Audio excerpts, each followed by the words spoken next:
This, that, these, those. हम ये जानेंगे कि कहां पर दिस का प्रयोग, कहां पर दैट का प्रयोग, कहां पर दीज का प्रयोग और कहां पर दोज का प्रयोग किया जाता है।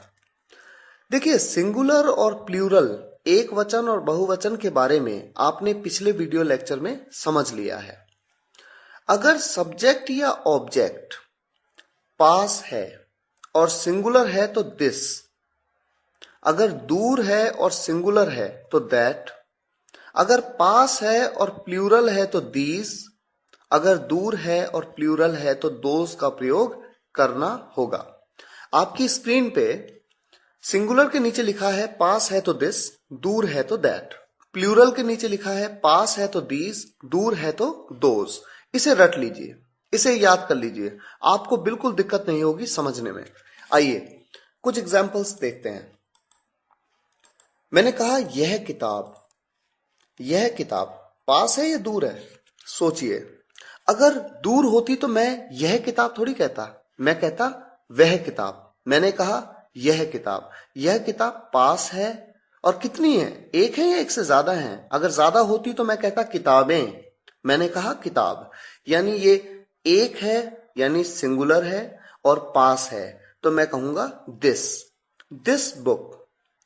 अब मैं कहता हूं वह किताब या वो किताब, दूर है और एक है तो मैं कहूंगा दैट बुक। नेक्स्ट, यह किताबें या ये किताबें। अब देखिए, यहां पर किताबें एक से ज्यादा हैं यानी प्लूरल है और पास है। पास इसलिए क्योंकि मैं कह रहा हूं यह किताबें या मैं कह रहा हूं ये किताबें। अगर दूर होती तो मैं कहता वह किताबें या वो किताबें या वे किताबें। तो चूंकि यहां पर किताबें पास हैं और एक से ज्यादा हैं तो मैं कहूंगा दीज बुक्स, और वह किताबें एक से ज्यादा हैं और दूर हैं तो मैं कहूंगा दोज बुक्स। अगला एग्जाम्पल आपके सामने है, ये या यह बच्चे। ये बच्चे एक से ज्यादा हैं और पास हैं तो मैं कहूंगा दीज किड्स। वो लोग या वे लोग एक से ज्यादा हैं और दूर हैं तो मैं कहूंगा दोज पीपल।